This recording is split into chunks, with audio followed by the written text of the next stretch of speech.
Et si le véritable ennemi, celui qui menace l'intégrité d'une armée, n'était pas le soldat à la frontière, ni l'espion étranger, mais ce poison discret, lent, qui s'infiltre au sein même des institutions.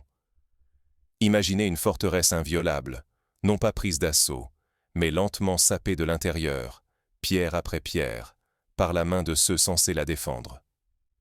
Tel fut le défi auquel Ibrahim Traoré, jeune chef militaire, fut confronté lors d'un matin apparemment ordinaire. Tout a commencé par une simple note administrative, posée distraitement sur un bureau encombré de dossiers. Pour beaucoup, cette note n'aurait été qu'une formalité supplémentaire, un bruit de fond dans le tumulte quotidien de la hiérarchie militaire. Mais Traoré, à la différence de ses pairs, s'est attardé sur les détails. Il a relu, puis relu encore. Un chiffre qui ne colle pas, un rapport remis en retard, une phrase hésitante où il attendait la rigueur. Ce n'était pas l'erreur humaine qui le troublait, mais la répétition du doute, la cohérence du relâchement.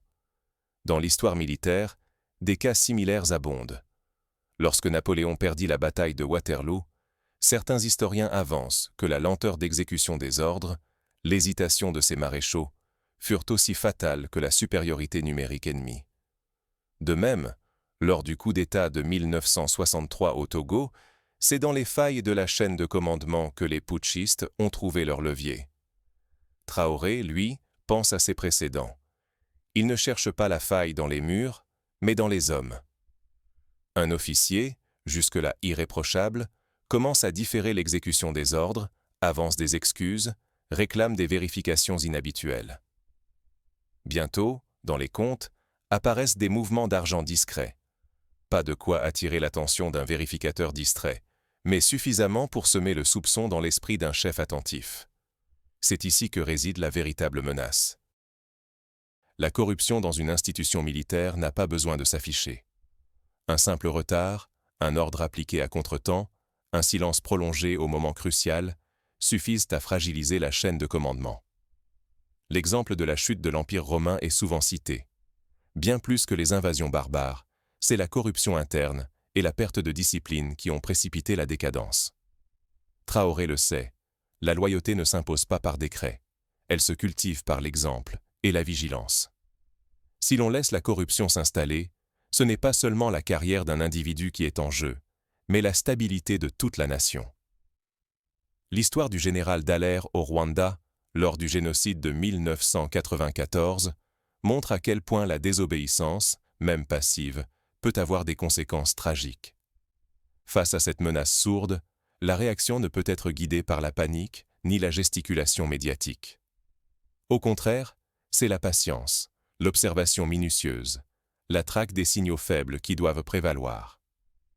Pour comprendre la portée de ce qui s'est joué, il faut revenir à la première alerte et suivre, pas à pas, l'enquête discrète qui a changé le cours des événements. Dès les premiers signes, Traoré comprend que la moindre anomalie, le plus petit écart, peuvent signaler le début d'une contamination. Le général Dwight Eisenhower disait souvent « La discipline est l'âme d'une armée ». Un seul maillon faible et toute la structure vacille. Récemment, une enquête en Afrique de l'Ouest a démontré que dans plus de la moitié des cas de putsch, l'origine de la défaillance venait d'un réseau de complicité interne, souvent financé par des intérêts extérieurs. Dans les couloirs du pouvoir, la routine cache souvent les germes de la déliquescence. Des mémos oubliés, des instructions modifiées à la dernière minute, des enveloppes échangées sous prétexte de services rendus. À l'œil non averti, rien d'anormal.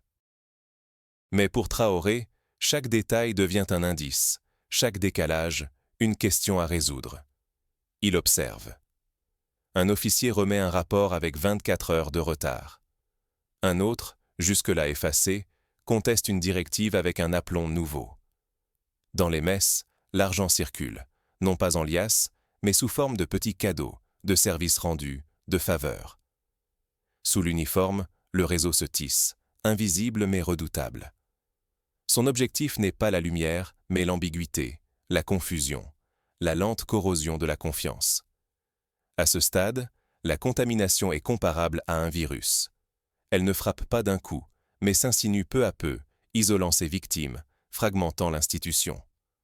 L'exemple du KGB soviétique, qui infiltrait patiemment les cercles de confiance de ses adversaires, illustre bien ce mode opératoire. Pour lutter contre ce fléau, Traoré prend des mesures: restriction des accès, révision des circuits d'information, isolement des zones sensibles. Il ne s'agit pas de faire du bruit, mais d'instaurer une chape de discrétion sur toutes les opérations sensibles. Car ignorer les signaux faibles, c'est accepter que l'institution soit minée avant même le premier coup de feu. Un officier compromis n'a pas besoin de saboter activement. Il suffit d'un délai, d'un doute, d'une hésitation pour ouvrir une brèche. L'histoire montre qu'au moment critique, c'est souvent ce grain de sable invisible qui fait basculer le destin d'un pays. Tout détail compte. La moindre anomalie peut être la première fissure d'une chute programmée. Le prix du silence, c'est la souveraineté qui vacille, l'équilibre national suspendu à la loyauté. Mais comment débusquer un réseau organisé, quand tout semble fonctionner normalement en surface?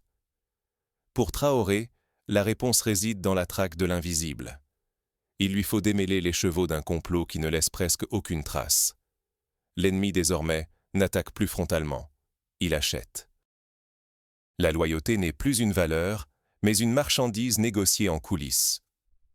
Dans l'histoire de la CIA et du Mossad, de nombreux épisodes ont montré que la corruption interne, plus que les attaques extérieures, a mis en péril la sécurité nationale.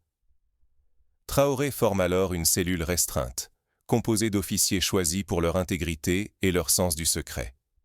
Leur mission: traquer les flux financiers suspects, observer les changements subtils de comportement. Ils épluchent les virements bancaires, repèrent les véhicules de luxe achetés soudainement, surveillant les rénovations de logements, les bourses d'études attribuées sans raison apparente. La corruption n'exhibe jamais ses trophées. Elle se dissimule sous des contrats de conseil, des primes déguisées, des promotions imprévues. Pour la débusquer, Traoré use d'une stratégie subtile: l'information piégée. À chaque officier suspect, il fournit un détail unique, anodin mais traçable. Si ce secret réapparaît ailleurs, la fuite est localisée. Les réactions sont scrutées comme les mouvements d'un joueur d'échecs. Certains suspects deviennent nerveux, multiplient les questions, réclament des réunions inutiles. D'autres modifient soudainement leur routine. Chaque hésitation, chaque empressement à vérifier un ordre devient un indice. Derrière les sourires, la loyauté se négocie. Une faveur médicale, un prêt non déclaré, une mutation avantageuse. Tout est monnayable. Dans le passé, la CIA a remonté des filières entières à partir d'un simple remboursement médical injustifié. Plus la corruption avance, plus le risque d'une coordination secrète grandit. Ne rien faire, c'est risquer la prise de contrôle du commandement avant même que l'alerte ne soit donnée. La tension atteint son paroxysme lorsqu'un détail confidentiel, confié à une seule personne, refait surface sur un canal extérieur. Ce n'est plus un incident isolé, mais l'indice d'une opération systémique, mûrie dans l'ombre. L'histoire du putsch manqué en Turquie en 2016 est exemplaire. La fuite d'informations internes a permis aux putschistes de coordonner leur action, faillant de peu à renverser le pouvoir en place. Traoré comprend qu'il ne peut plus se contenter d'observer. L'heure est venue d'agir. Mais agir sans précipitation, car le moindre faux pas serait exploité par l'ennemi. L'histoire de la chasse aux sorcières du macartisme rappelle combien les réactions excessives détruisent plus qu'elles ne sauvent. Face au piège qui se referme, 3 choix: fuir, frapper ou sauver l'investissement. La peur circule, chaque hésitation devient suspecte. Traoré, lucide, refuse les arrestations spectaculaires. Il disperse les suspects par des mutations discrètes, des affectations temporaires, des changements d'horaire. Pas de bruit, mais tous sentent la menace. L'isolement s'installe, la suspicion se diffuse. Les protocoles internes sont renforcés. Double validation pour chaque décision sensible, accès restreint même pour les plus hauts gradés, code renouvelé, surveillance accrue des communications. Toute anomalie déclenche une enquête. L'armée se protège. Chaque action laisse désormais une trace. Mais la menace ne vient pas seulement de l'intérieur. Très vite, Traoré observe des signaux extérieurs. Appel anonyme, invitation suspecte, rumeurs dans la presse. L'objectif: semer la discorde, faire croire à une purge politique, miner la cohésion. Dans le passé, de nombreux régimes africains ont été ébranlés par la manipulation de l'opinion publique, orchestrée depuis l'extérieur pour fragiliser le pouvoir. Le climat de suspicion pèse. Les officiers se regardent en chiens de faïence. Le moindre mot peut être retourné, la confiance s'effrite.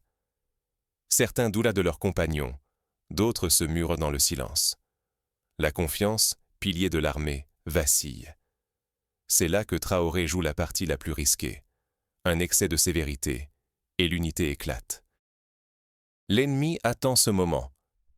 Dans l'histoire, le putsch de 1979 au Ghana a été facilité par la fragmentation de la chaîne de commandement, entretenue par la peur et la méfiance. Traoré doit frapper juste. Il montre que la loyauté se reconstruit dans la discipline et la clarté, non dans la peur. Il s'inspire de l'exemple sud-africain où la réconciliation post-apartheid s'est bâtie sur la transparence et la justice, plutôt que sur la vengeance. Cette crise agit comme un révélateur. Elle montre à quelle vitesse le poison se diffuse, mais aussi combien la guérison demande de temps. Traoré est face à un dilemme: poursuivre la traque dans le secret, ou restaurer peu à peu la confiance. Chaque choix pèse sur l'avenir de l'armée et celui du pays. Mais la tempête n'est pas finie. C'est la suite qui décidera si la lumière l'emporte ou si la chute est inévitable. Ce n'est pas la force brute qui fait tenir une institution, mais la discipline, la preuve, le respect du collectif. Première leçon: résister à la tentation des purges aveugles. L'histoire du FBI, lors des grandes crises internes, montre que la chasse aux sorcières détruit autant que la corruption elle-même. La contre-attaque de Traoré n'est pas une répression, mais un assainissement méthodique. Il renforce la communication interne, sécurise l'accès aux documents sensibles, impose la double validation, filtre les données. Partout, il instaure la transparence, sans sombrer dans la défiance généralisée. Au cœur de la crise, il rappelle que l'honneur n'est pas une faveur, mais le fondement d'une mission commune. Ceux qui tentent d'acheter la fidélité oublient que l'honneur monnayé dissout la cohésion. Dans l'histoire militaire, l'exemple du samouraï japonais, pour qui la parole donnée valait plus que la vie, reste une référence inégalée. Mais transformer la crise en paranoïa serait une erreur. Il faut des réformes, pas de la méfiance. Instaurer de nouvelles règles, apprendre des failles, renforcer la confiance. Sinon, on ne fait qu'installer la délation et l'isolement. Trop de sévérité, et le moral s'effondre. Trop de laxisme, et l'infiltration recommence. Entre ces deux extrêmes, vigilance et rigueur sont les seuls remparts. Elles protègent la réputation, la sécurité, la souveraineté. L'opération de Traoré n'est pas qu'une réaction, c'est une leçon d'équilibre et d'anticipation. Reste à savoir si cette stratégie tiendra face au temps et aux défis futurs. La trahison pèse lourd sur le destin d'un peuple, mais la fidélité silencieuse façonne l'avenir d'une nation. Jamais la souveraineté ne s'effondre d'un coup. Elle s'effrite, lentement, quand on oublie les petits signes. Traoré l'a compris, là où d'autres auraient cédé à la force ou au scandale. Il prouve que le vrai rempart contre la corruption, ce n'est ni la peur, ni la répression, mais la lucidité partagée, le courage d'agir ensemble. Pas de sirène, pas d'alerte dans la presse.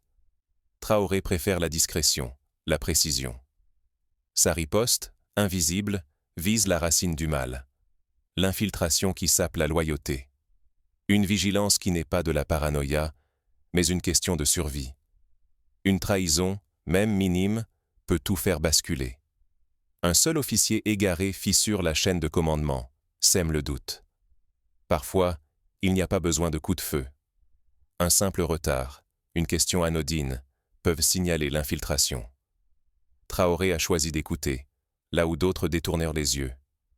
Oublier cette histoire, c'est laisser la porte ouverte à la répétition du désastre. Tolérer l'écart, banaliser le doute, c'est inviter la main étrangère à prendre ce que nous avons de plus précieux, la confiance. La souveraineté se construit de l'intérieur, par la culture de l'intégrité.